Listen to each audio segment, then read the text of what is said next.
Bom dia, hoje quinta-feira, 18 de fevereiro. Estamos dando início a mais uma reunião matinal. Foco hoje por aqui, Primeiro, o IBCBR, que saiu hoje de manhã, é uma proxy para o PIB, queda do ano de 2015 de 4,08%. As expectativas do relatório Focus eram de 3,80%. Provavelmente o PIB chegará muito mais do ano passado, com uma queda de 4%. E tem queda também forte esse ano de 2016. Além disso, a agência de risco S&P rebaixou o Brasil e outras empresas, Petrobras, instituições financeiras também. E Pisciani reeleito pelo PMDB. Lá fora, nós temos a inflação da China vindo em linha e mercados aguardando a ata do Banco Central Europeu. Além disso, petróleo operando em alta por conta dos estoques, queda nos estoques pelo API, que é a parte de refinarias divulgadas ontem à noite nos Estados Unidos. Para falar sobre tudo isso, convido aqui agora Gustavo Cruz. Bom dia, Gustavo. Bom dia, Celso. Desculpa. Bom dia, Celso. Bom dia a todos. Pois é, IBCBR recuou 4,08 no ano de 2015 inteiro, depois de recuar de dezembro a de novembro 0,52. Se o PIB, que vai ser divulgado dia 3 de março do último trimestre de 2015, chegar algo próximo a isso, a gente vai ter a maior recessão em 25 anos. Então, desde 1990, a gente não vê a atividade do país recuando tanto quanto a gente pode ter visto em 2015. Então, um resultado bem crítico, ainda é, como o Celso bem falou, é só uma proxy, só um indicador que o Banco Central divulga para facilitar o acompanhamento mensal da atividade, mas de qualquer forma é um resultado bem crítico. Então, e além do mais, foi pior do que os 3,8% esperados pelo mercado. Ainda a gente teve outros destaques ainda na parte doméstica. A gente teve ontem a S&P, agência de rating, uma das três principais, rebaixando o Brasil novamente, depois de 5 meses que a S&P retirou o grau de investidor, o selo de bom pagador do Brasil, ela rebaixa novamente de BB+, para BB, então a gente está mais distante de recuperar o selo. A S&P deu diversas justificativas, falou que está enxergando o governo agora menos compromissado com o ajuste fiscal, está falando também que acredita que o processo para ajustar a economia vai ser mais prolongado do que ela previa e que, enquanto tiver com essa crise política toda, o país não vai voltar a crescer. Então, provavelmente a gente vai ver nos próximos meses. A Moody's também é a única que não tirou o selo de bom pagador do país, rebaixando o Brasil. Infelizmente, a gente não está vendo nenhuma perspectiva de melhora nesse campo. E a gente também teve ontem a decisão de quem vai ser o líder do PMDB na Câmara, e o Leonardo Pisciani venceu por 37-30 o Hugo Mota. Então a vitória foi vista como bom para o governo, O Pisciani sempre foi apoiado pelo governo, pela Dilma, e o Hugo Mota tinha como principal apoio o Eduardo Cunha, presidente da Câmara dos Deputados. Com isso, então, o governo comemora, acredita que o processo de impeachment está mais distante com o Pisciani como líder. E por fim, a gente teve ontem a reunião, o Fórum de Trabalho e Previdência, onde foram apresentados os principais temas que vão ser discutidos na reforma da Previdência, e ela foi bem rejeitada pelos centrais sindicais. Os sindicatos já falaram que são totalmente contra qualquer mudança na aposentadoria, nos direitos que os trabalhadores têm, e mostraram bastante que vai ser bem complicado para o governo dar procedimento à reforma da Previdência. Hoje pela tarde, pela manhã, às 10h30, a gente vai ter reunião da Junta Orçamentária, que reuniu o Ministério da Fazenda, Planejamento e Casa Civil, e eles vão tentar definir qual vai ser a data do anúncio do corte do orçamento, que foi bem postergado. Então, ficar aguardando, pode ser que seja apresentado já amanhã, porque o Nelson Barbosa ele viaja por encontro do G20, ele que gostaria de fazer esse anúncio antes de viajar. Indo para a parte externa, a gente teve hoje dados de inflação da China. Eles foram basicamente em linha com as expectativas. A inflação de preços ao consumidor teve uma alta de 1,8% em janeiro, sempre na comparação anual. E os dados de inflação ao produtor tiveram uma queda de 5,3%, um pouco menor do que os 5,4% que o mercado estava esperando. Com isso, os dados de inflação conseguem dar uma brecha, pelo menos. Nos últimos meses eles estavam decepcionando bastante, caindo bem. Os dados de produtor, inflação ao produtor estavam caindo bem mais do que o esperado, e de consumidor estavam ficando um pouco mais fracos. Em janeiro deu então uma respirada. Então, antes de devolver para o Celso, um último destaque que eu falo para vocês. Agora às 10h30 a gente vai ter na zona do euro a ata da última reunião do Banco Central Europeu. E o que é importante ficar atento a isso, essa ata está bem em linha com o que o Mário Draghi, presidente da instituição, ele vem falado nos seus últimos discursos de que em março pode ser que já totalmente mude o que foi feito nas últimas reuniões, ou seja, em março o Banco Central Europeu pode ampliar o seu pacote de estímulos que está completando praticamente um ano que ele foi iniciado. E em dezembro eles fizeram algumas mudanças, mas o mercado considerou elas pouco agressivas. Agora em março eles podem fazer elas mais agressivas, então correspondendo ao que o mercado espera para combater qualquer risco de deflação. As expectativas de inflação para a região estão cada vez menores. Toda vez que tem alguma revisão de alguma instituição é para baixo, e isso está preocupando bastante a instituição e os mercados. Agora sim, devolver para o Celso, a gente se vê novamente amanhã aqui na reunião matinal da Infomoney. Com você, Celso. Agora, Gustavo, por aqui, os locais terminaram o dia net vendedores em 48 milhões de reais. Destaque na compra só para Croton. Destaque na venda para Cielo, Petro 4, Ambev, Lame 4 e Bradesco ON. Nas duas pontas, Bradesco 4, Vale 5, GGBR 4, Itaú e Sula 11. Os estrangeiros terminaram o dia net vendedores em 25 milhões de reais. Destaques na compra para Bradesco, Vale 5, Pão de Açúcar e Brasil Foods. Destaques na venda para Croton, Itaú, Fibra e TIM. Nas duas pontas de Vivo, Petro 4 e E3, Ambev e Vale 3. Rebaixamento da S&P afetando aí, além do país, ela rebaixando também algumas companhias, como Petrobras e instituições financeiras. Além das instituições financeiras, ela rebaixou também Eletrobras, Ambev, Odebrecht, fechada, e Ultrapar. Uzi Minas reportou seu resultado impactado negativamente pela reestruturação e impairment. O que foi impairment? Ela reduz aquele ativo, como já fez a Petrobras, em 1 bilhão e 600 milhões de reais. As vendas e receitas da parte siderúrgica se estabilizaram da Uzi Minas. Porém, os efeitos negativos da reestruturação pesaram bastante sobre o resultado reportado hoje cedo. O segmento de minério continua performando mal e renegociações dos contratos take or pay, que é ou você pega ou paga por ele mesmo se você não pegar, digamos assim, prejudicam ainda mais o resultado da companhia. O principal ponto negativo continua sendo o nível de alavancagem e vencimento de dívida para esse ano, 2016, e o próximo ano, 2017. A empresa precisa rolar essas dívidas, está com um problema sério de caixa. A empresa precisa de um aumento de capital e, como eu citei, a rolagem de dívida. Porém, os controladores parecem ainda não ter chegado a um acordo, não tem muita saída. Ela está 20 vezes dívida líquida sobre EBITDA, é impagável isso. Continuamos céticos com ativo e seguimos monitorando essa situação completamente delicada da companhia. Petróleo em alta hoje, muito por conta dos estoques, já falei um pouco mais cedo. Tem alguns dados também ainda sobre a Petrobras, a votação do projeto do senador José Serra, do PSDB, sobre o pré-sal, desobrigando a companhia a ser uma operadora do pré-sal. Mas aí, a gente tem a bancada do PT no Senado articulando com outros partidos uma ação, articulando que isso seja votado depois, seja atrasado, ou seja, prejudicando ali a companhia. Além disso, o Banco do Brasil negou a discussão para converter dívida da Petrobras em ações, que saiu isso na Reuters essa semana. Então é o destaque que a gente vem falando, BNDES, Banco do Brasil e Caixa convertendo dívida em ações para tentar injetar dinheiro na companhia com aquele dinheiro que entrou nesses bancos por conta das pedaladas fiscais. O Ultrapar reportou os números ontem à noite e os principais números acima das expectativas. A receita veio 15% na comparação anual do quarto trimestre de 2015 contra o quarto trimestre de 2014. O EBITDA veio 29% de crescimento na comparação anual e 11% acima das expectativas. E o lucro líquido cresceu 34% na comparação anual e cresceu 9% acima das expectativas. Já a Natura reportou um resultado abaixo das expectativas. A receita veio praticamente em linha, já o EBITDA ficou abaixo do esperado, 6% menor. E o lucro líquido veio 28% abaixo do esperado.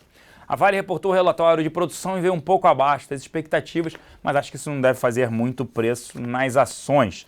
JBS informou a contratação do Enéas Pestana para a plataforma, para ser presidente da plataforma da América do Sul.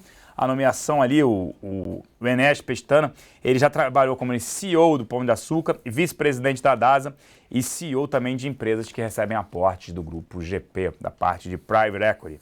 Eletropaulo ontem fechou em forte alta, rumores sobre venda de ativos. Ontem as ações subiram quase 14% e aí tem rumores de venda de ativos e poderiam pagar um prêmio por isso. São rumores apenas, não dá para trabalhar com esse cenário, com esse evento no meio do caminho.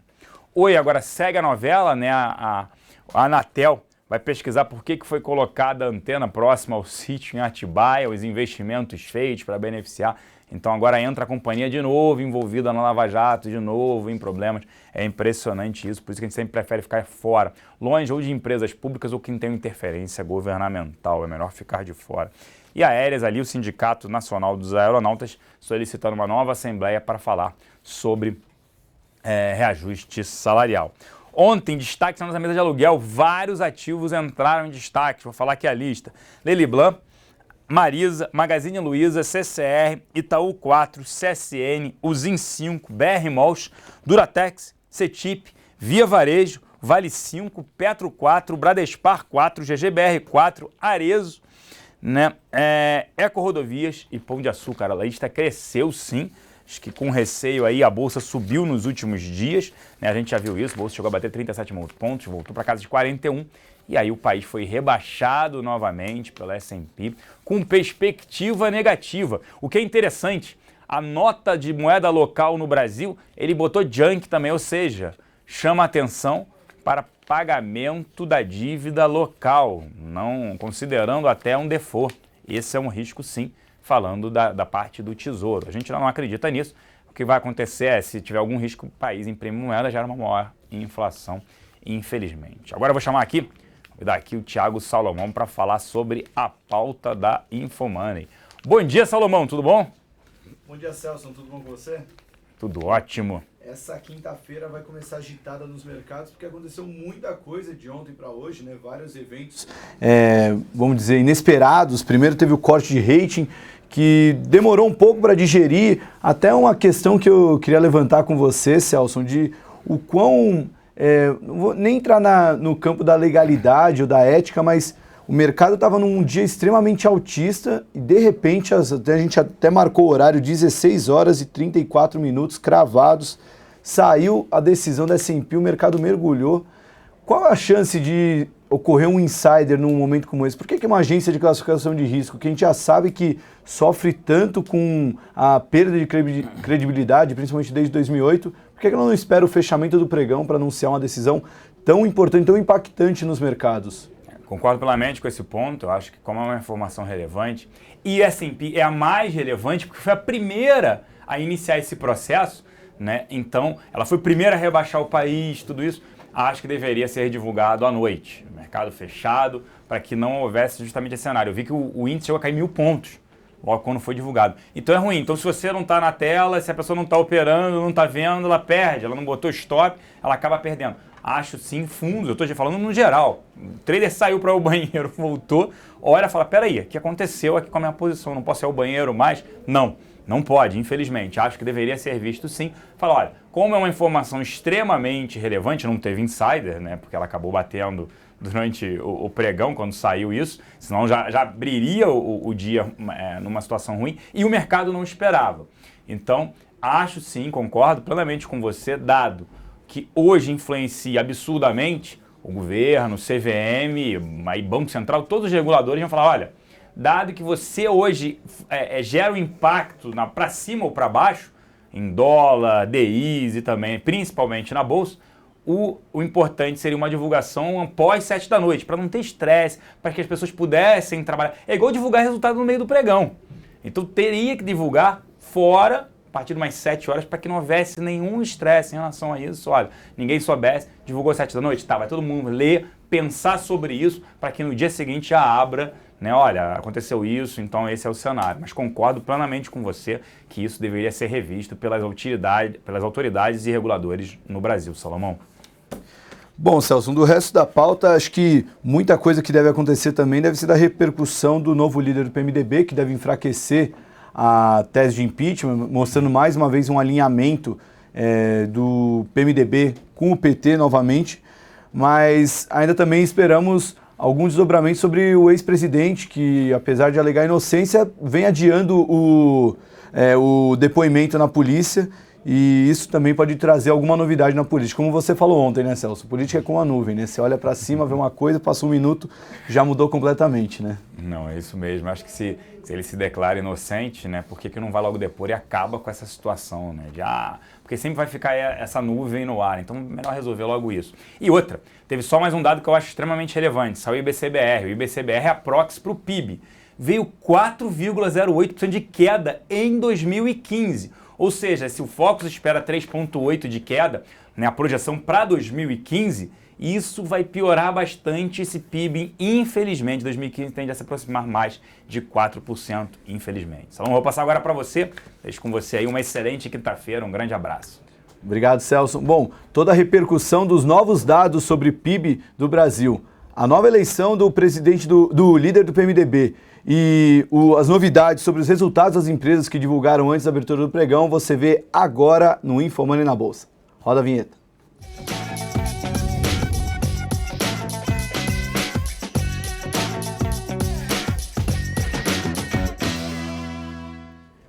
Info Money na Bolsa está começando, hoje é 18 de fevereiro de 2016, quinta-feira, 10 horas e 11 minutos, horário de Brasília nesse momento. A gente vai dar uma olhada nas cotações antes de falar qualquer coisa, porque a gente teve muitos resultados e eu já quero mostrar para vocês como que foi a repercussão dos resultados divulgados, das novidades corporativas na Bolsa de Valores nesse começo de pregão.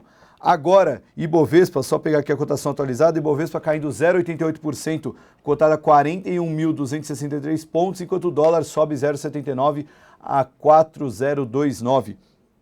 Dentro do Ibovespa, entre os destaques positivos aparecem CEMIG, mais uma vez subindo o CEMIG, 46% de alta nos últimos 30 dias, e a Ultrapar divulgou o resultado do quarto trimestre ontem à noite, resultado foi bem recebido e a ação já sobe 1,7%. Na ponta de baixo, Usiminas, resultado ruim, nenhuma novidade sobre injeção de capital, o papel cai 5%, tudo bem, é uma queda expressiva, mas na verdade é 1 centavo em relação à que a ação valia ontem, a ação fechou ontem valendo, 5 centavos, desculpa, fechou a R$1 e agora está caindo 5% ou 5 centavos.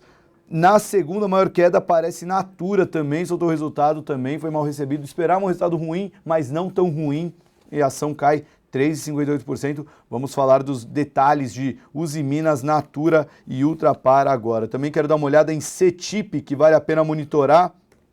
O papel mostra a queda de 0,89%. Ela subiu nos últimos 3 pregões. Na sexta-feira vamos ter, quinta-feira à noite, o resultado da BMF-Bovespa. Na sexta-feira, a reunião com analistas e investidores para falar do balanço da empresa. E a especulação é de que a BMF-Bovespa faça uma oferta frustrante para as ações da CETIP, né? Muito se aguarda uma nova oferta pelas ações da CETIP, falávamos até de uma oferta de R$45, mas hoje em relatório o Santander falou que a oferta deve vir em R$40 a R$41, o que seria frustrante e não valeria o risco de continuar posicionado em CETIP, mesmo ela tendo fechado o pregão de ontem na faixa de R$38. Isso porque a taxa de carrego, o juro acumulado entre a primeira oferta e agora, deixaria um ganho potencial muito baixo e caso não venha oferta, a ação pode cair forte, então a relação risco-retorno não compensa. O Santander, inclusive, recomenda trocar CETIP por BMF-Bovespa para os investidores. A ação hoje está caindo 0,89%. Bom, vamos dar aquela passada rápida no noticiário internacional antes de falar das ações. Primeiro, lá fora, os índices norte-americanos operam em alta, o futuro do S&P e do Dow Jones opera com uma alta na faixa de 0,5%, o petróleo sobe mais de 3%, volta a se beneficiar das declarações dadas ontem pelo ministro do petróleo do Irã, de que apoia a proposta saudita e russa de congelar a produção. A gente já falou da diferença entre congelar e cortar, né? Se você congela a produção, você vai voltar daqui a pouco. O importante seria o corte de produção, que faria, de fato, que diminuísse a oferta de petróleo e com isso o preço poderia se manter num patamar mais elevado. Na Europa, as bolsas operam entre perdas e ganhos. Grande destaque por aqui foi o corte de rating de ontem e a repercussão que ele teve.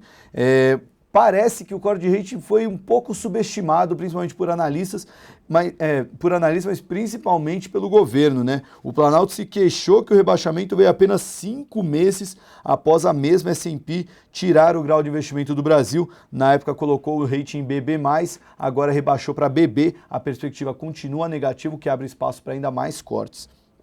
De lá para cá, o governo não teve tempo hábil em colocar as medidas macroeconômicas desejadas, principalmente porque teve recesso do Congresso e houve muita dificuldade nas votações implementadas pelo governo. Então, foi o argumento de defesa do governo meio que subestimando o corte, não se importando tanto assim com o novo rebaixamento. Vale lembrar que não foi só o Brasil que foi rebaixado, 17 bancos e 27 notas nacionais também foram rebaixadas. Dentre os rebaixados, Ambev, Petrobras, Itaú, Bradesco e Banco do Brasil tiveram a nota cortada. Dentre as várias análises feitas ontem, eu vou destacar do Barclays, foi bem bacana o relatório do banco, falou que a S&P vai rebaixar o rating do Brasil de novo esse ano e Moody's e Fitch devem rebaixar o rating até o final do segundo trimestre desse ano. Lembrando que a Moody's é a única que mantém o grau de investimento do Brasil, o Fitch já tinha tirado o grau de investimento, já tinha nos colocado em nível junk, e agora a S&P, para a gente é um nível abaixo do junk já na nota da S&P. Vamos falar mais de Brasil, mais notícias, né? O CDR baixou a estimativa de contração do PIB do Brasil de 1,2% para 4% nesse ano.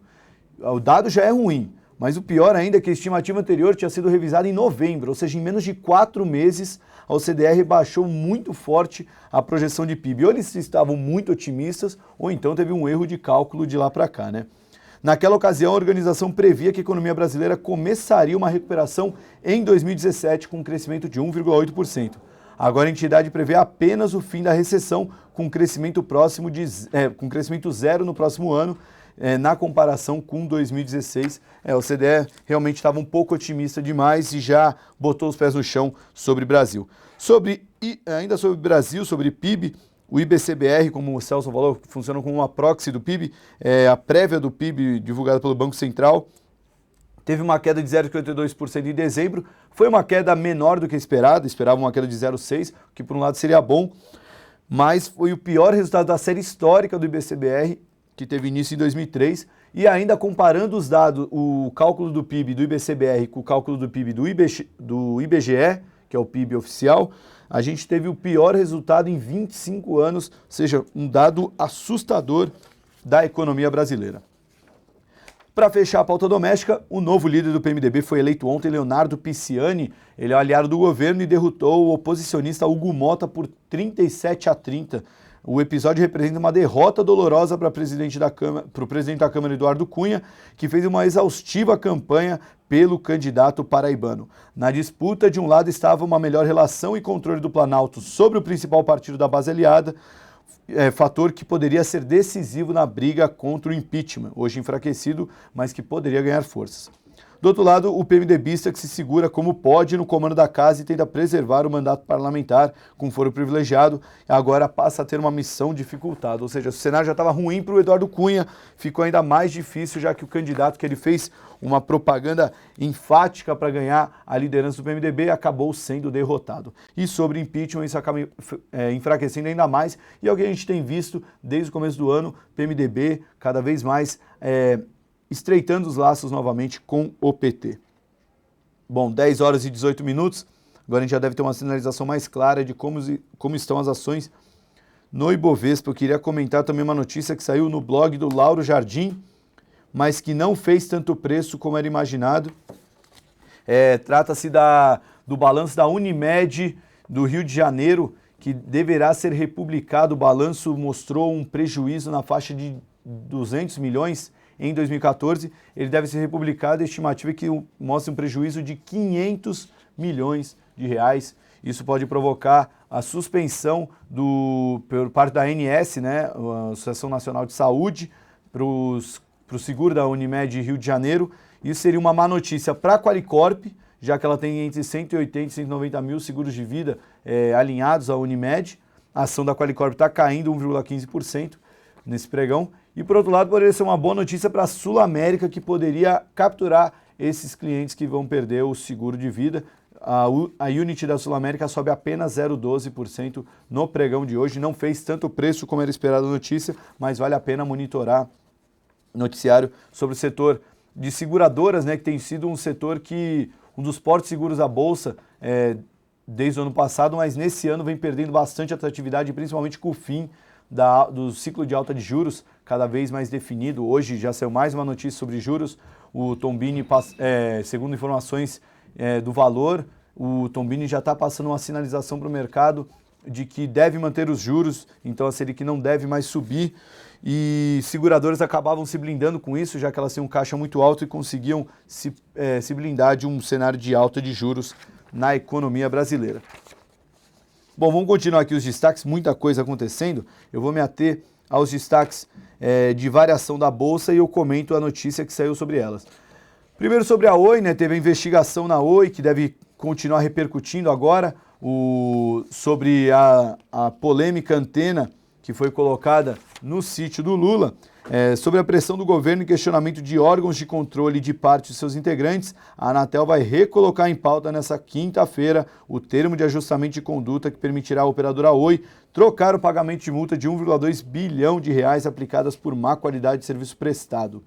Essa é outra notícia sobre a Oi, que também vem sofrendo nos últimos dias com toda a polêmica em se vai ter fusão ou não entre ela, a TIM, Telecom Itália. Tudo isso vem mexendo bastante com os papéis do setor de telecomunicações. É um papel historicamente volátil, né, a Oi, e vem demonstrando isso nos últimos dias.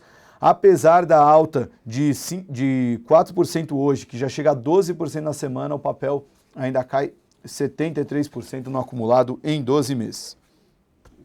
Vamos falar agora de Ultrapar. Pegar aqui os dados da Ultrapar. Teve um lucro líquido de 496,8 milhões, praticamente meio bilhão de reais no quarto trimestre. É uma alta de 34% sobre o mesmo período de 2014.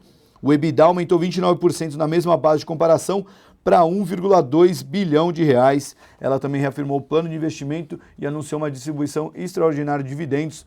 O resultado acabou sendo bem elogiado pelos analistas do Credit Suisse e a ação está subindo 2,8%, na máxima do dia chegou a subir 3,7%. Lembrando, Ultrapar um papel que teve uma queda acentuada nos últimos 30 dias, desde o final do ano passado para cá, e depois desse resultado favorável pode gerar um momentum positivo para a ação. Foi a análise do Credit Suisse sobre o papel.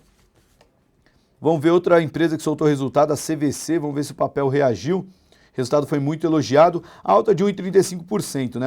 A equipe de análise do BTG viu com bons olhos os números da empresa, destacando que ela tem apresentado uma maior resiliência, uma resiliência maior que esperada. Ela teve um lucro líquido de 58 milhões no quarto trimestre, é uma queda de 2,5% em relação ao mesmo período de 2014, enquanto isso a receita líquida cresceu 5% para 231 milhões. A ação sobe 1,44% nesse começo de pregão, cotada a R$ 11,25. Vamos dar mais uma atualizada aqui nos destaques da Bolsa. Petrobras subindo 2%, acompanhando a disparada do petróleo mais uma vez. A Vale, nesse momento, a Vale 5, vamos ver como é que está o papel da Vale 5, subindo 0,47%, a Vale 3 subindo 0,84%, mesmo com o relatório de produção mostrando dados pouco animadores. O minério de ferro segue em alta e isso tem ajudado a Vale nos últimos, desde o fundo que ela fez em fevereiro, que foi a mínima dela desde anos, a Vale já vem subindo mais de 40%, um resultado impressionante da Vale. Na semana, 17% de alta e no mês ela já chega a 22%, deixa eu pegar aqui o dado atualizado, a 20% de alta, a Vale 5 nesse mês. A Vale 3 tem até uma alta maior, né? Nos últimos 30 dias, 30% de alta, ação ordinária da Vale. Papel mostrando um belo repique em relação às quedas acumuladas em 2015, ainda cedo para compra, né? Segundo os analistas, o próprio Pedro Gaudi, no último Comprar ou Vender, falou que esse rally ainda é cedo para estimular uma compra dos papéis, mas vem tendo um bom momento a Petrobras e a Vale, inclusive para quem gosta de operar no curto prazo, pode ter gerado uma boa oportunidade com esses papéis. Passar agora o noticiário, a Usiminas, vamos pegar o balanço aqui da Usiminas, o papel da Usiminas está aqui caindo 5% ainda. A A administração da Usiminas diz que está analisando todas as alternativas disponíveis para elevar os recursos em caixa e melhorar o perfil do seu endividamento, a fim de fortalecer sua estrutura no âmbito do seu plano estratégico para 2016. A afirmação veio no comunicado da empresa em resposta ao questionamento da CVM, e a Usiminas acrescentou ainda que até o momento não há qualquer decisão a ser divulgada sobre uma eventual implementação de alternativas para melhorar a estrutura de capital da empresa. Era esperado alguma novidade sobre isso, mas a Usiminas acabou não trazendo nenhuma novidade, o papel acaba reagindo a isso. Os resultados, ninguém esperava um resultado muito bom e, de fato, veio um resultado bem ruim. O prejuízo chegou a 1,6 bilhão de reais no quarto trimestre por conta do impairment que ela registrou no período. O EBITDA ficou negativo em 1,8 bilhão de reais, no quarto trimestre. No quarto tri de 2014 tinha sido 291 milhões de reais positivo, né? Ou seja, passou de 291 milhões de reais positivo para 1,2 negativo o EBITDA da empresa. Só contextualizando mais sobre a Usiminas, está rolando uma teleconferência agora, devem trazer alguma novidade sobre isso, mas de fato era aguardado alguma solução entre os acionistas controladores, a Ternium e a Nippon, e não foi anunciado nada disso. A empresa precisa de uma reestruturação de capital, uma injeção de capital, alguma coisa que supra o caixa dela, que está acabando, e muito se fala que a empresa vai ficar sem caixa até o final do ano, e enquanto isso não sai, a empresa obviamente vai continuar sofrendo na bolsa. Agora falar de Natura, que teve um lucro consolidado de 145 milhões de reais no quarto trimestre de 2015, uma queda de 35% em relação ao mesmo período de 2014. Em análise, o BTG Pactual falou que os resultados foram fracos e abaixo do esperado, ressaltando que a forte performance na América Latina não foi suficiente para ofuscar a desaceleração no Brasil. Eles seguem com uma visão negativa sobre a empresa, principalmente tendo em vista os desafios do Brasil. A ação da Natura, nesse momento, a segunda maior queda do Ibovespa, caindo 2,82%. Na semana cai 6% e no ano cai... no ano sobe, né, na verdade, 5%. A Natura, nas últimas semanas, teve uma bela disparada, mas agora já está perdendo força. No ano já volta para alta de apenas 5%. Bom, dos destaques da Bolsa, vamos ver se a gente consegue encontrar mais algum destaque interessante para mencionar. Teve a contratação do Enéas Pestana na JBS, o papel da empresa nesse momento opera com alta de 1,15%, o Pestana vai assumir a presidência das atividades na América do Sul da JBS, e basicamente foram essas as novidades. BMF Bovespa CETIP a gente já comentou. A CETIP segue em queda, caindo 0,58%, enquanto isso a ação da BMF sobe 0,29%. Uma notícia aqui para fechar, encontrei aqui um destaque bacana, que é da Lelis Blanc, a Restock, né, a dona da marca Lelis Blanc, Bobô e John John. A Restock informou ter recebido um comunicado da Fama Investimentos de que a gestora alcançou uma participação de 10,02% nas ações ordinárias da varejista, que vem dando o que falar nas últimas semanas, chegou a subir mais de 300%.